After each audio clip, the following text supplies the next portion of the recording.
La grande misère de l'homme n'est pas la pauvreté, ni la maladie, ni l'hostilité des événements, ni les déceptions, ni la mort, mais le malheur d'ignorer pourquoi il naît, souffre et meurt.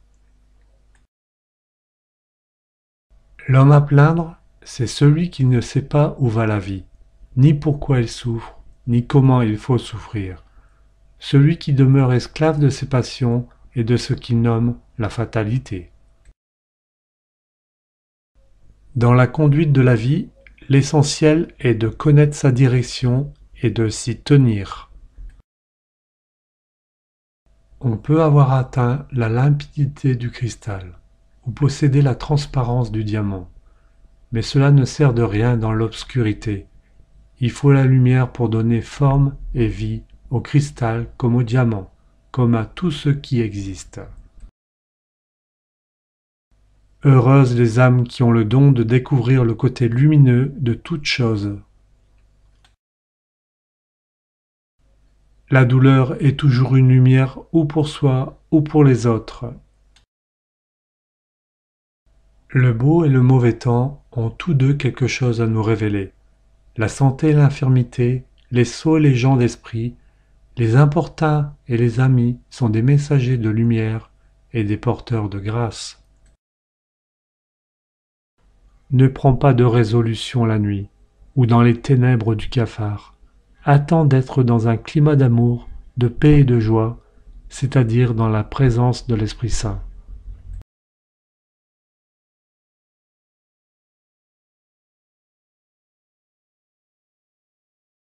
Le Christ a vaincu la mort.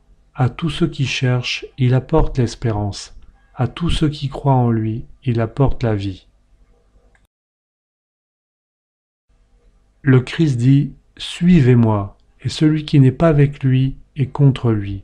Il nous le dit à nous aussi et nous met dans la nécessité de choisir entre la lumière et les ténèbres. Le Christ n'est pas un souvenir, mais une présence.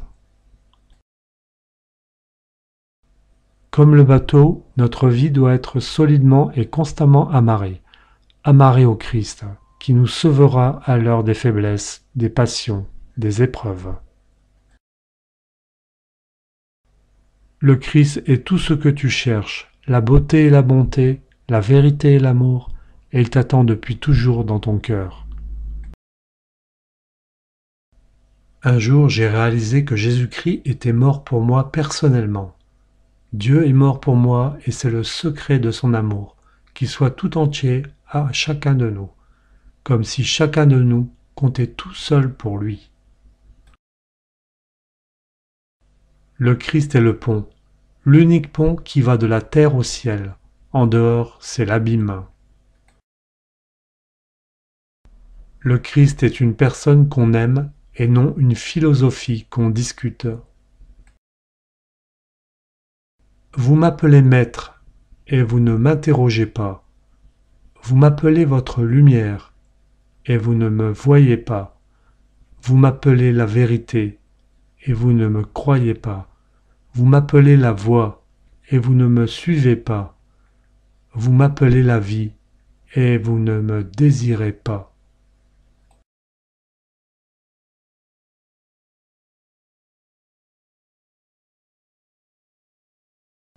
On ne voit pas la lumière.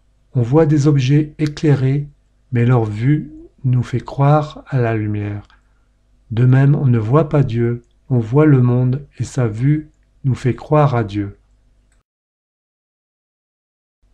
Mon Dieu, je suis content parce que vous êtes ma lumière dans les obscurités de la route.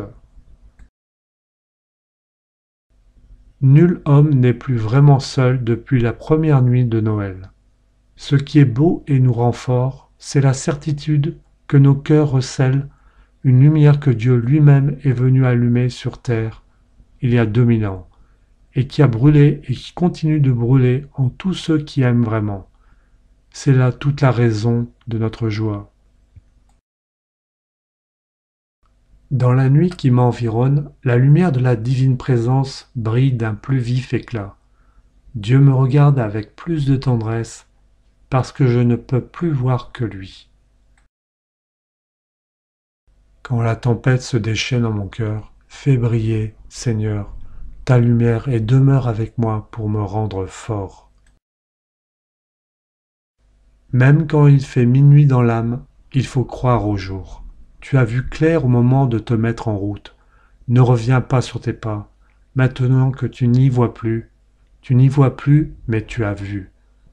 Marche donc au souvenir de cette lumière, d'abord possédée pour un temps caché, et demande à Dieu de te la rendre.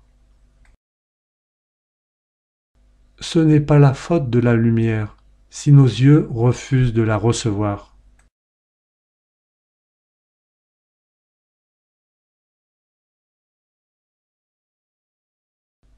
Tout le long de l'année, soyons l'alouette qui toujours annonce l'aurore et réveille en chaque créature l'amour de la lumière et de la vie. Réfléchir la lumière est quelque chose de plus beau que de la recevoir. Mon Dieu, rendez-moi limpide comme le cristal pour que la lumière brille à travers moi. Il est des êtres qui sont une lumière et vers laquelle se tournent tous ceux qui ont besoin de lumière pour vivre. Notre apostolat ne consiste pas à exposer de grandes idées, mais à donner aux hommes le goût de Jésus-Christ, de Dieu et d'eux-mêmes. Il s'agit surtout d'être. Si tu vis de la lumière, tu seras lumineux. Nous devons être des Jean-Baptiste dans notre monde moderne. Tu seras la lumière que j'envoie au peuple païen pour que je sauve la terre tout entière. Si tu peux être une étoile dans le ciel, sois une étoile dans le ciel. Si tu ne peux pas être cette étoile, sois le feu sur la montagne. Si tu ne peux pas être le feu sur la montagne, sois la lampe dans la maison. Jean vint comme témoin pour rendre témoignage à la lumière. Il n'était pas la lumière, mais le témoin de la lumière. Le Verbe, la vraie lumière, celle qui éclaire tout homme, faisait son entrée dans le monde. Les fleurs des champs ne changent pas de place pour chercher les rayons du soleil. Dieu prend soin de les féconder là où elles sont. Restez où Dieu vous a mis, et portez les fruits qu'il vous demande.